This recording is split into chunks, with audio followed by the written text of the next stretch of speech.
Hello. చెప్పండి ఎవరు? Hello brother, నేను నిన్న యూట్యూబ్లో మెసేజ్ పెట్టాను అభిషేక్ అని. ఆ? అభిషేక్ అని మెసేజ్ పెట్టాను కదా ఎక్కడ? యూట్యూబ్లో ఏమని పెట్టారు? 4 ప్రశ్నలు మేము మీతో అడుగుతాము. 4 ప్రశ్నలు ఉన్నాయని మీరు చూసారా? లైవ్ చూసారా? చూశాను. అంటే మీరు ఫస్ట్ ప్రూవ్ చేయాలి కదా మీరు కరెక్ట్గా అడుగుతున్నారని. అవును, మీరు వస్తే ప్రూవ్ చేస్తాను మరి. అలా కాదు, ఇప్పుడు మీరు కరెక్ట్ ఉంటే క్వశ్చన్ అడగచ్చు, మీరు కరెక్ట్ లేకుంటే క్వశ్చన్ ఎలా అడుగుతారు?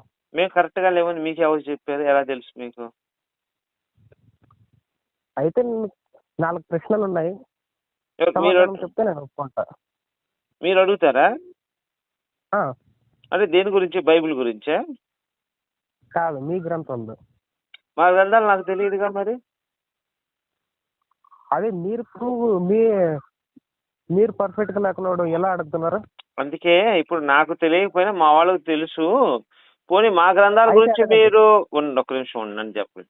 మా గ్రంథాల గురించి మీరు అడుగుతున్నప్పుడు మీరు డెఫినెట్గా రండి లైవ్కి, మేము చెప్తాం సమాధానం. మా వాళ్ళు ఉంటారు, చెప్తారు. నేను చెప్పక్కర్లా, మా వాళ్ళు ఎవరు చెప్పినా చాలు కదా. మీరు వస్తారంటే ఇప్పుడే అదే. 10ంటికి ఏర్పాటు చేస్తాను, 10-11ంటికి ఏర్పాటు చేస్తాను. మీరు మా గ్రంథాల మీద కూడా అడగచ్చు. కాదు, ఫస్ట్ ప్రశ్నలేనంటారా? అదేనండి, ఇప్పుడు నాకు నిజంగా తెలియదండి హిందూ గ్రంథాల గురించి. దాంట్లో తప్పేది నాకు తెలియదు. సంస్కృతం ఉంటే నేను చదువుకోలేదు, సంస్కృతం రాదు నాకు. అందుకే మీరు వచ్చారనుకోండి, సంస్కృత పండితులు ఉన్నారు, వాళ్ళని పిలుస్తారు, వాళ్ళని అడగచ్చు. మీరు హ్యాపీగా మీకు సమాధానం చెప్తారు. తర్వాత మనం బైబిల్ గురించి మాట్లాడుకుందాం, మీకు ఎలా కన్వీనియంట్ అయితే అలా.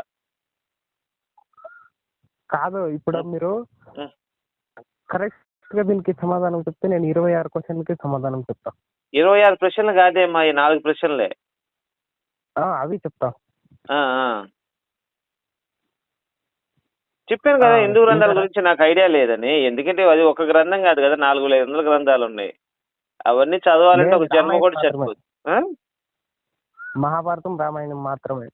నేనైతే మహాభారతం చదవలేదని రామాయణం చదివాను. సార్ నాకు తెలిస్తే చెప్తాను, అడగండి.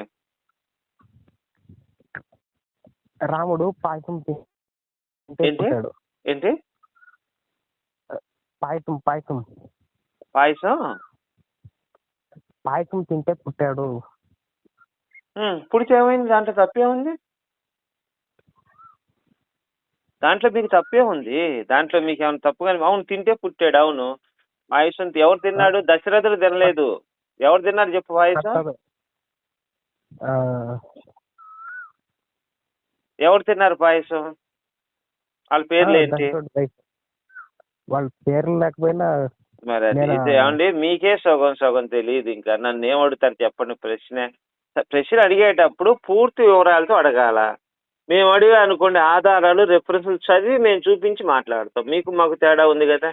మీరు ఎక్కడ ఒక పాయింట్ పట్టుకొని వచ్చి అది ఇది అంటే మేము ఎట్లా చెప్తాం దానికి సమాధానం? చెప్పండి. మీ పేరు? మీ పేరు? మీ పేరండి? హలో, మా పేరు హరి. వస్తారా మరి? ఇప్పుడు నేను లైవ్ పెడతాను 10ంటికి. 10ంటికి అయితే అయ్యలేదు, ఇప్పుడు కొంచెం టైం చిక్కింది, నేను అడుగుతాను. మీరు ఎన్నింటికి వస్తారో చెప్పండి. మీరు ఏ గ్రంథం గురించి అయినా మాట్లాడచ్చు. ఒకటోది వచ్చేసి రాముడు పాయసం తింటే పుట్టాడు, రెండోది వచ్చేసి సీత. తప్పేముంది దాంట్లో? తప్పేం లేదే, పాయసం తింటేనే పుట్టాడు. అవును, తప్పేముంది దాంట్లో? ఇప్పుడు పరిశుద్ధాత్మ కూడా అలాగే కదా, యేసు పుట్టాడు. ఓకే, మీరు చెప్తుంది అదే. మీరు వస్తే దాని గురించి మాట్లాడదామని చెప్తున్నాను, నేనేం అనలేదే. ఓకే, ఇంకో ప్రశ్న, సీత. అయ్యో, అసలు మీరు కాదండి. ఇప్పుడు మనం ఫోన్ లో మాట్లాడుకున్నాం అని దీనివల్ల ఎవరికి ఉపయోగం లేదు. మీరు లైవ్కి వచ్చారనుకోండి, ఒక్క నిమిషం అండి, మీరు మాట్లాడేదానికి ఆ ఆధారం చూపించి మాట్లాడాలి, మేము కూడా ఆధారం చూపించి మాట్లాడతాం. ఇప్పుడు మీరు అడిగే ప్రశ్నలు అసలు మీరు రామాయణం నుంచి అడుగుతున్నారు, ఎక్కడి గురించో అర్థం కావట్లేదు. మీరు లైవ్కి వచ్చారో చక్కగా కూర్చొని మాట్లాడుకుందాం, ఏముంది దాంట్లో? ఇప్పుడు ఎలా మాట్లాడుతాం అలానే మాట్లాడతాం. నేను సాయంకాలం లైవ్ పెడితే వస్తాను. ఎన్నింటికండి? 5 పైన. 5కా? స్ట్రీమ్ యాడ్ మీకు ఐడియా ఉందా? అలా అంటే ఈమెయిల్ ఐడి ఉన్నాయా? యూట్యూబ్ అయితే తెలుసు. యూట్యూబ్ లో నిన్న స్టార్టింగ్ అయిపోయి రాలేదు. అంటే మీరేం చదువుకున్నారు చెప్పండి. Second PU. Second PU. పియూనా? సరే, ఓకే. మీకైతే కొంచెం ఐడియా ఉంది కదా, ఎడ్యుకేషన్ మీద ఐడియా ఉంది కాబట్టి ఈ మెయిల్ ఐడి ఇవన్నీ తెలుసుంటాయి మీకు, యూట్యూబ్ వీటి గురించి. నేను ఆ లింక్ పంపిస్తాను. ఇప్పుడు సీత సార్ దున్నుతుంటే చిక్కింది కదా. అవునండి, అవును కరెక్టే. అయితే అది ఎవరు పుట్టింది? దాని తల్లి తండ్రి ఎవరు? తల్లి తండ్రి ఉండరు సార్, అందుకే ఇవన్నీ మా గ్రంథం నుంచి రిఫరెన్స్ చూపించి మాట్లాడతాం. ఓకేనా? ఇప్పుడు మాలో పుట్టుక అనేది ఎలా ఉంటదంటే హిందూ గ్రంథాల ప్రకారం యజ్ఞం నుంచి పుట్టొచ్చు, మనిషి నుంచి పుట్టొచ్చు, భూమి నుంచి పుట్టొచ్చు, నీళ్ళల్లో నుంచి పుట్టొచ్చు. అలా మాకున్న గ్రంథాలలో ఆధారంగా అవన్నీ చూపిస్తాం. అసలు ఎవరు ఎక్కడి నుంచి, కుండలోంచి కూడా పుట్టొచ్చు. 100 మంది కౌరవులు కుండలోంచే పుట్టారు. ఓకేనా అండి? మనిషి నుంచే పుట్టాలని ఏమీ లేదండి మా గ్రంథాలలో. అయితే ఇప్పుడు సీతకు తల్లిదండ్రులు తెలియదు. తల్లిదండ్రులు ఉండరండి, ఆమె భూమి నుంచి పుట్టింది. ఆమెకు ఒక రావణాసుడి చరిత్ర ఉందండి. రావణాసుడి దగ్గర ఒక నిమిషం నన్ను చెప్పండి, మీరు అడిగారు. ఆమె రావణాసురుడు ఆమెని వదిలేశాడు పెట్టిలో పెట్టి.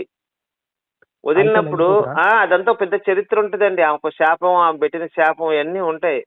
మీరు ఒక్కటి చూసి కాదండి, ఒకదానికి ఒకదానికి లింక్ అయి ఉంటది. అందుకే మీకు వివరంగా వివరిస్తారు మా వాళ్ళు. ఇప్పుడు ఒక రామాయణం చదివేసి ఇది పూర్తి అనుకోవడం తప్పు. దీనికి లింక్ వేరే గ్రంథంలో ఉంటదండి. ఇప్పుడు రావణాసుడి గురించి దీంట్లో ఉంది. రావణాసుడు ఇంకేం చేశాడు, అసలు ఏంటి పుట్టుకనే వేరే దాంట్లో ఉంటది, వేరే గ్రంథాల్లో. అందుకని మీరు వస్తే ఇవన్నీ కూడా రిఫరెన్స్ చూపించి మాట్లాడతాం. చెప్పండి. ఓకే, క్లియర్ క్వశ్చన్ ఒకటి అడుగుతాను, దానికి సమాధానం చెప్తే నేను ఒప్పుకుంటాను. నాకు తెలియదని చెప్తున్నాను కదా. లేదు, ఈ మహాభారతంలో పంచ పాండవులు ఉన్నారు కదా. ఇప్పుడు పంచ పాండవులను ద్రౌపది పంచ పాండవులను పెళ్లి చేసుకోండి. ఇప్పుడు ఫస్ట్ పుట్టిన బిడ్డ ఎవరు, దానికి తండ్రి ఎవరు? వాళ్ళకు ఉంది కదా, వాళ్ళకు ఒక రూల్ ఉంది. మొదటిగా ఒకళ్ళు మాత్రమే ఒక సంవత్సరం ఒకళ్ళ దగ్గర ఉంటుంది, ఇంకో సంవత్సరం ఇంకోళ్ళ దగ్గర ఉంటుంది, ఇంకో సంవత్సరం ఇంకోళ్ళ దగ్గర ఉంటుంది. ఒక సంవత్సరం కాపురం చేస్తున్నప్పుడు ఆమెను ఎవరు పరాయి, ఆమె ఉన్న నలుగురు కూడా ఎవరు చూడకూడదు. ఆమెని చూశారనుకో వాళ్ళు వనవాసం చేయాల్సి ఉంటుంది. వాళ్ళు ఒక రూల్స్ పెట్టుకొని వాళ్ళు పిల్లల్ని కన్నారు. అందుకే పంచ పాండవులు కూడా పుట్టారు. వాళ్ళకు ఉప పాండవులు అంటారు. వాళ్ళు కూడా అశ్వత్థామ చేత సంహరించబడ్డారు. వాళ్ళకు ఒక రూల్ ఉంది. ఆ రూల్ అప్పుడు చూసినప్పుడు అర్జునుడు ఆ రూల్ని అతిక్రమించినప్పుడు ఆయన కూడా అరణ్యవాసం చేస్తాడు. అలా ఉంటది రూలు. మహాభారతంలో ఉందండి, ఉంది క్లియర్ గా ఉంది. అందుకే మేము శ్లోకాలతో చూపిస్తాం, ఊరికే మాటలతో కాదు కదా. ఇప్పుడు ఆ శ్లోకం కూడా చూపించి చదివి మీకు అర్థం కూడా వివరిస్తాం క్లియర్ గా. అట్లా అయితే గంగ ఏమండి, మీరు ఎక్కడి నుంచి కాదండి, ఎక్కడి నుంచి ఎటు వెళ్తున్నారు అసలు? క్వశ్చన్స్ అన్ని పాయింట్ చేసి పెట్టుకున్నా. రండి చక్కగా మాట్లాడదాం. మేము మాకు కావాల్సిన సంతోషమైన మేము సమాధానం చెప్తాం. మేమేదో బాధపడో, మిమ్మల్ని తిట్టో, లేదా మిమ్మల్ని దూషించో మీరు అడిగే ప్రశ్న చక్కగా ఆధారాలు చూపించి, నేను చెప్పినవన్నీ కూడా మహాభారతం నుంచి చూపించి ఆధారాలు చెప్తాం మేము. మహాభారతం అయితే ఉంది సార్. మీ దగ్గర ఎన్ని ప్రశ్నలు ఉన్నాయి చెప్పండి? నా దగ్గర 10కి పైన ఉన్నాయి. 10 రాసుకోండి శుభ్రంగా. మీరు 10 ప్రశ్నలు సమాధానం చెప్తారు మీరు. సార్ అదే సార్, నాకు తెలియదనే చెప్తున్నాను. మీరు నన్ను పదే విసిగిస్తున్నారు. నేను చెప్పేది మీరు అర్థం చేసుకోకుండా. నేను సంస్కృత శ్లోకాలతో ఉంటాయి కాబట్టి వాటి అర్థాలు నాకు తెలియదు కాబట్టి మా పండితులు ఉన్నారు, వాళ్ళు వచ్చి చెప్తారు మీకు. నాకు తెలియదంటే ఇప్పుడు మీకు రాదు మీకు ఉండండి. మీకు 17వ అకౌంట్ రాదండి, నీకు రాదా అంటే ఎలా ఉంటుంది? ఇరిటేట్ అవుతారు అవరా? నాకేదో తెలిసింది నేను చెప్పిన. ఇంకా పూర్తిగా మీకు కావాలి అంటే శ్లోకాలతో చూపిస్తారు వాళ్ళు వస్తే. మీరు ఎన్నింటికి వస్తారో టైం చెప్పండి. మీరు 10 ప్రశ్నలు రాసుకున్నారు, మేము 2, 3, 4 ప్రశ్నలు అడుగుతాం మేము బైబిల్లోంచి. మీరు 10 ప్రశ్నలు అడగండి. ఫస్ట్ మా ప్రశ్నలు 10 అయిపోయిన తర్వాత మీ 4 ప్రశ్నలు మేము అడుగుతాం. చెప్పండి, ఇప్పుడు చెప్పండి.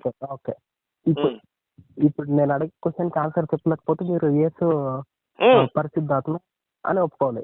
తప్పకుండా 100% అండి, 100%. మేము అట్లా మాట తప్పేవాళ్ళం కాదు, మడం తిప్పేవాళ్ళం కాదు. యేసు పరిశుద్ధాత్మకి ఉమ్, ఉమ్. పుట్టాడు అని ఒప్పుకోవాలి. తప్పకుండా రండి సార్. మీరు ఎన్ని టైం చెప్పండి. మేము యేసు పరిశుద్ధాత్మకే పుట్టాడు, పరిశుద్ధాత్మ దేవుడు అని కూడా మేము ఒప్పుకుంటాం. సరేనా? మీరు ఎన్నింటికి వస్తారు టైం చెప్పండి. మీరు 5 పైన ఎప్పుడైనా లైవ్ పెట్టుకోండి, నేనే వస్తాను. సరే అండి. నేను మా పండితులు ఉన్నారు, వాళ్ళతో ఒకసారి మాట్లాడి మళ్ళీ మీకు రిటర్న్ కాల్ చేస్తాను నేను ఒక 1/2 hour లో. ఈ ప్రశ్న అడగండి వాళ్ళకి. అడుగుదాం సార్. నేను అడగటం ఎందుకు సార్? ఇప్పుడు మీరు నాకు ట్రాన్స్ఫర్ చేశారు, నేను మళ్ళీ ట్రాన్స్ఫర్ చేయాలంటే అది మారిపోయింది. వాళ్ళు నాకు చెప్పేది మళ్ళీ మీకు చెప్పాలంటే మారిపోతా ఉంటాయి అన్నీ. ఆ ట్రాన్స్ఫర్ జరిగేటప్పుడు వాళ్ళు ఒకటి చెప్తారు, నేను మీకు ఒకటి చెప్పాను అనుకో, మళ్ళీ నేను అది చెప్పలేదు ఇది చెప్పలేదు, మళ్ళీ అక్కడ మళ్ళీ మాటలు తేడా వస్తాయి. అందుకే డైరెక్ట్ మీరు లైవ్ లోకి వచ్చారనుకోండి, చక్కగా వాళ్ళే చెప్తారు, మీరు రాసుకోవచ్చు గ్రంథం ప్రకారం. ఓకే కదా?